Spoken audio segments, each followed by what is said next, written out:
સુરત શહેરની બાદ મીઠીખાડી વિસ્તારમાં તાજેતરમાં જ ભારે વરસાદને પગલે ખાડીપુરના પાણી ઓસરી જવાથી મોટા પ્રમાણમાં કાદવ, કચરો અને ગંદકી જમા થઈ ગઈ છે.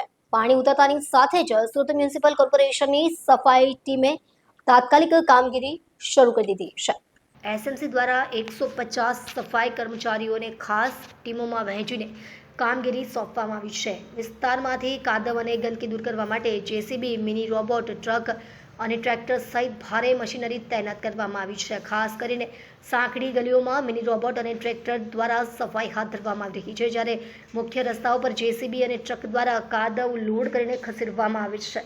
એસએમસીના આરોગ્ય અધિકારીએ જણાવ્યું કે ખાડીપુરના પાણી ઓસર્યા બાદ આ વિસ્તારમાં ચેપી રોગોનો ખતરો વધી ગયો હતો. પાણી ઉતરતાની સાથે જ અમે 24 કલાકની અંદર સફાઈ અભિયાન શરૂ કર્યું છે. હાલ દિવસ રાત કામગીરી ચાલી રહી છે અને આગામી 48 કલાકમાં આ વિસ્તારને સંપૂર્ણ સ્વચ્છ કરી દેવામાં આવશે. સ્થાનિક રહેવાસીઓ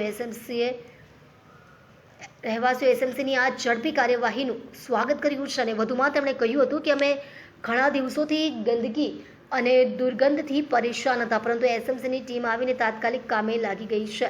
આ રાહત આપનારું છે. એસએમસીએ લોકોને અપીલ કરી છે કે તેઓ આ સમયગાળા દરમિયાન સાવચેતી રાખે અને કાદવ પાણીવાળા વિસ્તારોમાં ચાલવાનું ટાળે. સાથે જ જો કોઈ પણ સમસ્યા જણાય તો તાત્કાલિક નજીકની આરોગ્ય કેન્દ્રનો સંપર્ક કરવા વિનંતી કરવામાં આવી છે. હાલમાં સફાઈ કામગીરી જોરશોરથી ચાલી રહી છે અને બીજા તબક્કામાં જંતુનાશક દવાઓનો છંટકાવ પણ કરવામાં આવી રહ્યો છે, જેથી કોઈ પણ પ્રકારની મહામારી ફેલાય નહીં.